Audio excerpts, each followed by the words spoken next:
Hey ladies, it's Jen. It's been a while since I got on with you, but I just had the idea. I wanted to come on and just really give you kind of a step-by-step and of the importance of prepping your nail before your manicure to make sure that you're going to get the longest wear possible out of it. I was just talking to the girl that does my hair a couple days ago, and she said, without a doubt, like, nail prep is one of the most important steps that you can do in getting a clean gel polish manicure, and one that is going to last up to our 14 days that it should be lasting for you. So I wanted to go over those steps, let you know exactly what you need, and I always recommend grabbing the customer kits because they have everything that you need. With the exception of the nail oil, that is an add-on product. And the nail oils really are beneficial in making sure that your nails are growing healthy from way down here. And over time, you'll see that the benefits of the oil if you continue using them. And just wanted to kind of reiterate that. But I just took off my polish and I oiled them with the Green Tea Zen oil. So what you need for a proper prep is your file buffer. You need the Cuticle Pusher. Ours is really sharp, so you need to make sure that you're not gouging your nail out, especially if you're using flake off and then pushing that polish off, because this can definitely dig into your nail. But it's a very effective tool in helping you get your polish off and also in pushing your cuticles back. And then the other thing is your prep cleaning pads. You need those. And then an optional product would be a nail brush, and we have this cute bamboo one from GelMoment. So if you have just removed your polish, which I have, it's been on, I said 12 days a couple days ago, but I actually applied it a couple days before that. So I think at the time that I said 12 days, it was actually 14 days of wear that I had gotten. And that was 3 coats of Raven's Kiss and 1 coat of our top coat called Hypnotize, if you like that look. So I just removed that with flake off, and I have notes, so that's why I'm looking down. After you remove your polish, you want to make sure that you buff your nail. That's gonna make sure that if you were a little bit too aggressive with the Cuticle Pusher in pushing that polish off, I recommend, if you have some stubborn polish, that you would reapply the flake off, wait 1 to 2 more minutes, and then press it off. You really should not have to be pushing it all, but I know that it's easy to kind of get carried away, and it's really satisfying. So just be careful with that Cuticle Pusher that you're not gouging your nail. But the buffing after you get all your polish off will really help to smooth out your nail. Again, you don't want to be too aggressive with the buffing either.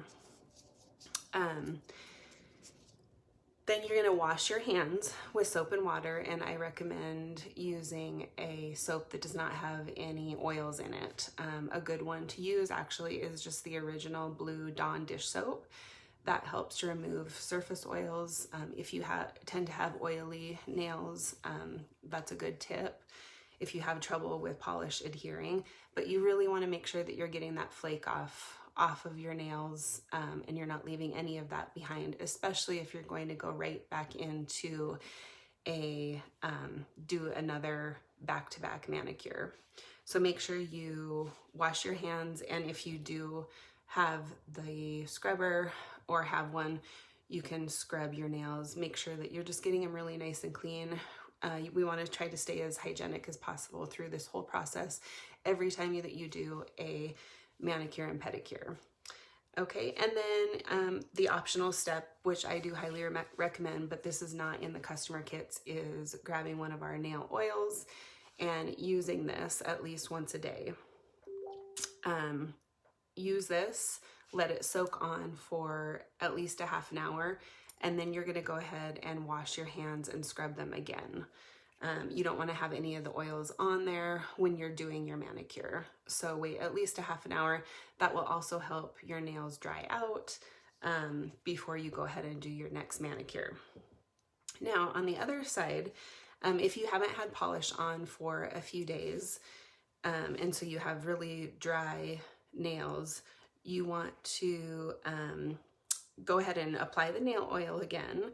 You can do this, you know, the night before, a couple hours before, whatever, but just get that nail oil in to your cuticles. Wait again at least the 30 minutes, and then go ahead and wash and scrub with the Dawn dish soap, and then let them dry again. You don't want your nails to be sitting in water. And then the next step would be to go ahead and just file, shape, and clip how you would like to do that. It's kind of fun. As you see, this is long for me, but this is usually about the length that they are when I take off a manicure. I will clip these down and file them down so they're shorter, because I've found that my nails are growing at such a quicker rate than they ever used to. I don't know if that's because when I have polish on, I can actually see the grow out, and it makes me feel like they're growing out faster. But before, I would never actually even be able to get all my nails to be the same length. I would always have one that was a little bit shorter or something. And I do actually have a chip. I put oil on it, so you might not be able to see it, but the very top of this nail is flaking off one layer of it, and I've been having trouble with that nail for a while. During this step of prep, if you really want to look at your nails and see if you have any areas that are starting to flake or chip, you could buff those down just to smooth them out.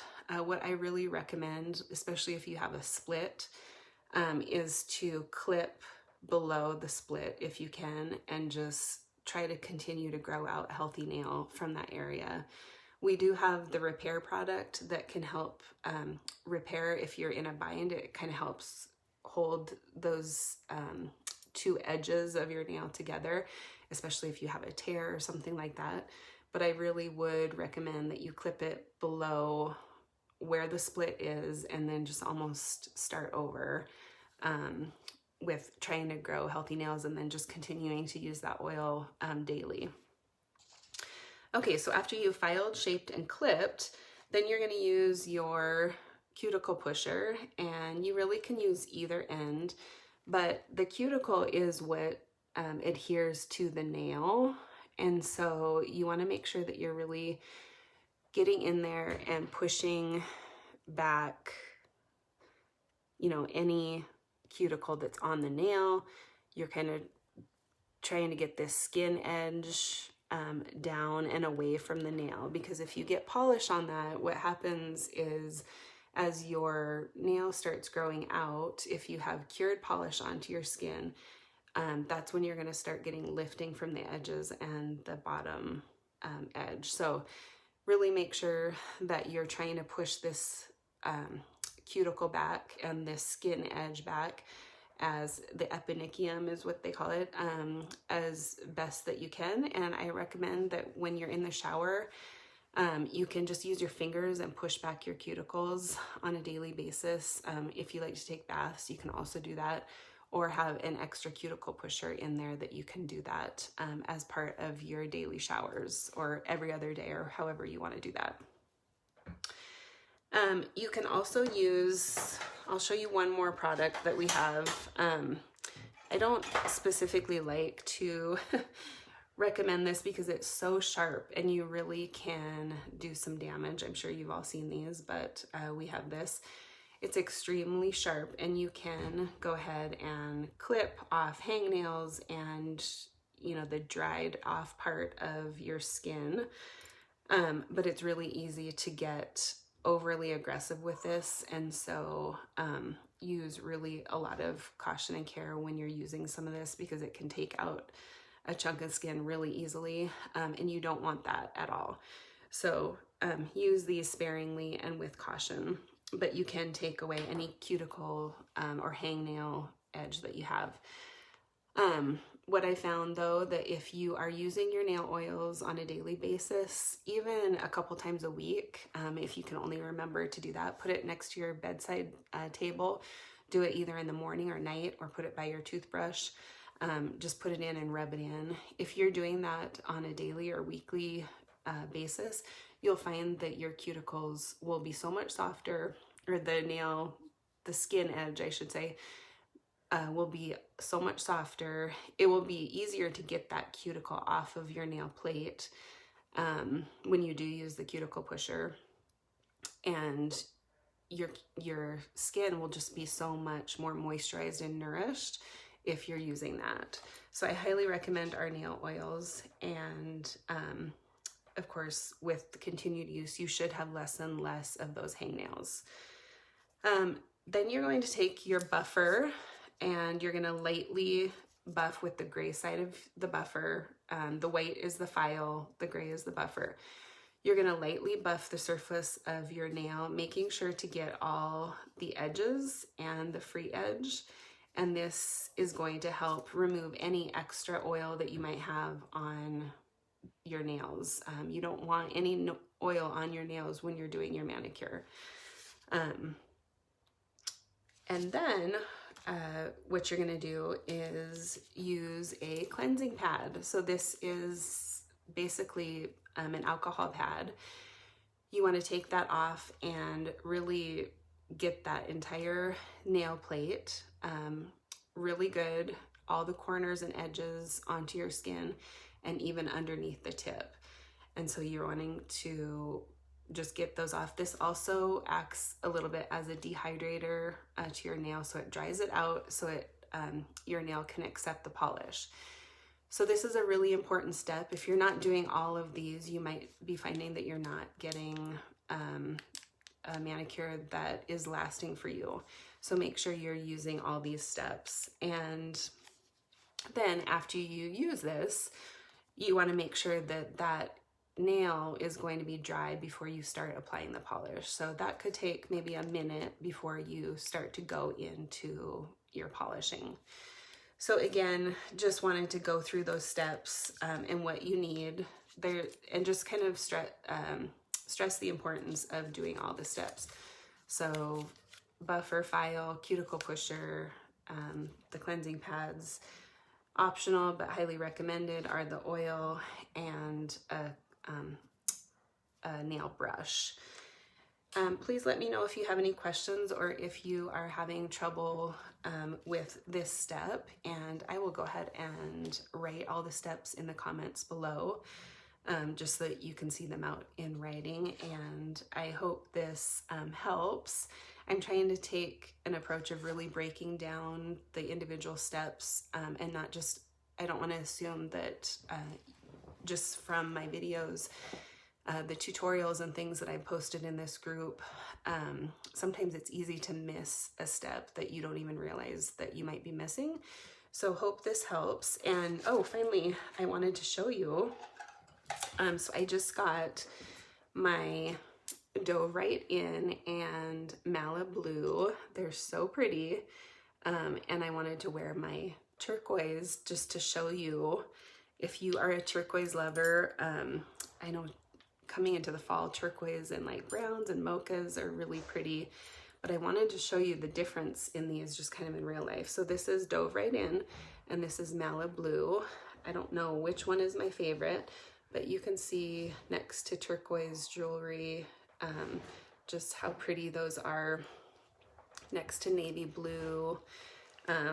So pretty and kind of fun. But if you love the iconic Tiffany blue color, I've heard that they're doing some rebranding with Tiffany and they're changing their color, which I think is ridiculous because so many people just love and associate Tiffany's with that Tiffany blue. So I have no idea where they're going with that.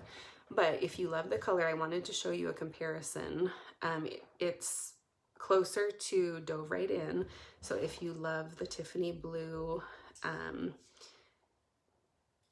maybe if you have a business that your logo has one of these colors, it would be a fun signature color for you to grab to do your toes or your fingers as kind of a signature look. So wanted to show you those, and I'm trying to decide what I want to do. I thought I was going to do Malibu. What do you guys think? Put in the comments which one you want to see. It would be really pretty to do one of those fall nail trends. If you missed that video that I did, it's like the multicolored manicure where you do multiple shades of the same color. It would be fun to do a blue one of that. But I also got one of my shimmers. I'm going to incorporate this. I got the one called Incomparable, and it's kind of a goldy silver, actually, super sparkly. And so I thought that would be really fun to do an accent nail, or even maybe a marbled look on a couple nails with kind of a thread of the shimmer through it. So stay tuned for that. I'll be posting a picture of whatever I do after I do it. And so tell me which color you think I should do, or if I should do both or a combo. And also, again, I'll post all those tips and tricks for getting, doing your prep steps for a long-lasting manicure. Thanks so much for watching. I hope you guys have a great rest of your Thursday, and I'll see you next time.